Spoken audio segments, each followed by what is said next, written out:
Hello, my name's Simon Zutshi. In this property education video, I want to show you the 5 mistakes people make when thinking about HMO properties. So the first big mistake people make when thinking about HMO properties is they assume you're talking about student properties. And we are actually in a massive student area. Pretty much 99% of the properties here are lived in by students. However, you need to understand that students are just one of 4 types of tenants that can live in this kind of property. The second group is young professionals. People who've been to university, they like living in a shared house, they might move to a new city for work, and they don't want to live on their own. So they can live in a shared house. It's much more cost effective than living in an apartment or a studio. The third group of people who live in a house like this are just working people. They work in a factory, a shop, an office. They used to live with mum and dad. Mum and dad don't want them to live there anymore, and they move out into a shared house before getting their own accommodation. And the fourth type of tenant in this kind of HMO is people who are on benefits. Now, I personally don't rent to people who are on benefits. I have them in singlets, but not in my HMOs because it can be a lot of work. However, if you rent to a charity, which a lot of my mastermind students do, in that case you can rent to a charity and get as much income as you might make from a young professional HMO, but you don't have any of the hassle. So that can work really, really well as long as you use a charity who've got a good track record. So why don't we go and have a look at one of my HMOs.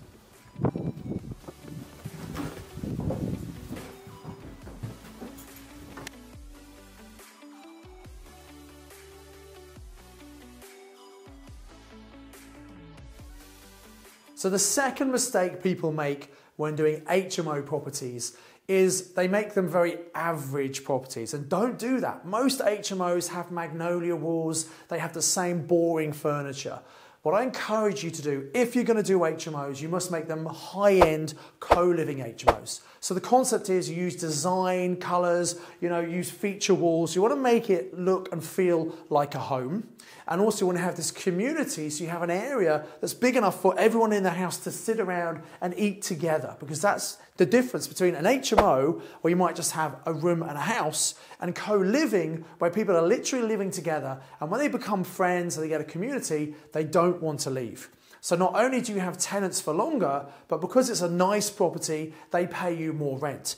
If you have an average HMO, which is what most people do, because there are so many HMOs out there, there is an oversupply of HMOs in most areas. What most landlords do is they have to compete by lowering the rent. And if you lower the rent, you may not get such good tenants. Instead, by having a fantastic property, you can raise the rents, attract a better type of tenants, and you're going to make more money and have lower void periods. So if you're going to do HMOs, don't make the mistake most people do, which is very average HMOs. Make sure they're very high-end co-living HMOs, which are going to attract better tenants and make you more money.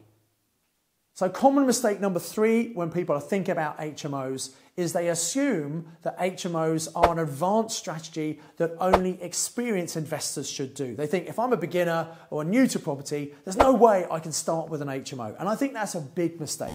You see, a lot of people think they have to do a single let property before they move on to HMOs.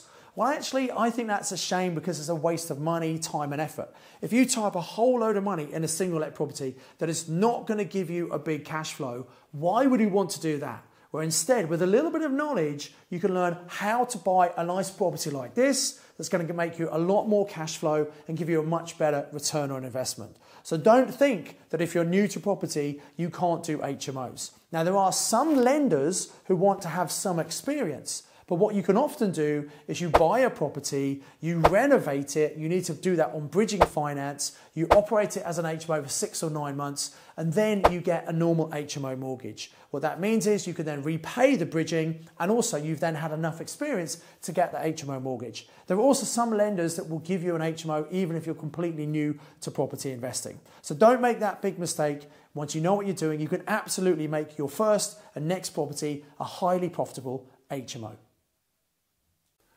So mistake number 4 that many people make when thinking about HMO properties is they assume that if you're doing an HMO, you're going to need a lot of money. And in some cases, you might need a lot of cash.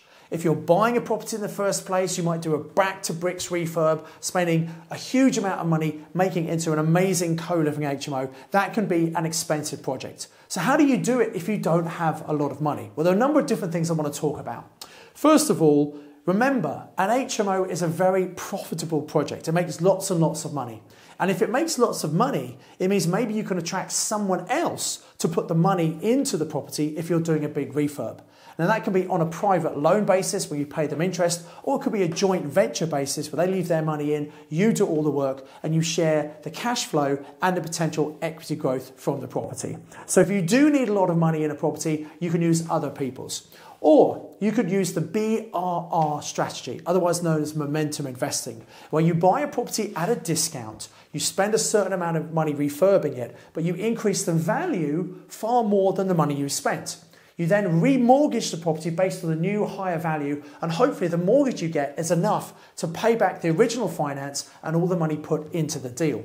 What this means is you get your deposit and all your money back so you can go and do another property project. Now, if it's not your money, you can give it back to the person you borrowed it from and you're left with a property with a whole load of equity and the cash flow.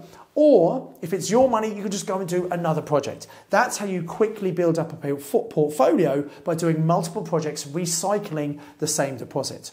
But there are also some strategies you can use with HMOs where actually you don't need a big deposit at all. You can find an existing HMO landlord who maybe is tired or retiring, and you can take the hassle away from them with two strategies. One is rent to rent and one is purchase lease options. They're very similar. You take on a property, you pay a certain amount to the owner, you rent it out for more money, and you make a profit on the margin. In that case, you really do not need a big deposit. If you have a purchase lease option, you also have the benefit of buying the property in the future. And if you've got some capital growth, sometimes you can use that capital growth as a deposit to actually buy the property in the future. What this means is, again, you use very little of your own money. So don't think you need to have a lot of money to get into HMOs or even to get into property when you know what you're doing. So the fifth and final mistake people make when thinking about HMOs, and probably the biggest mistake, is not actually doing HMOs. Because they're scared of the unknown, they're scared of the numbers, they're worried about planning and licensing constraints. But when you know what you're doing, HMOs are very straightforward. And as I said in an earlier video, I think you can go straight to HMOs once you've got some education. And why wouldn't you do it? When each property like this should make you at least £1,000 profit per month. You don't need that many properties to completely replace your income. And when you do that, you can spend your time doing whatever you want. And that, for me, is the reason you should be investing in property. To give you security, choice, and freedom to spend your life doing whatever you want to do. So I really encourage you to get some training, find out how you can get your next property to be an HMO. Don't make these common mistakes that many people make. I do hope you found this video useful. If you do, hit the like button, make sure you subscribe to the channel and hit the bell icon so you get notified every time we bring out a new video. And I also have some online training to teach you how to become a successful HMO landlord. I'm going to share my blueprint, which means with 3 to 5 properties, you could completely replace your income. So to get access to that, just click on the link below and come and join me for some online training. And also, I've got a 3-part mini-series all about HMOs and everything you need to know. So click on the link below, come and join the online training. Invest with knowledge, invest with skill, and enjoy the next video.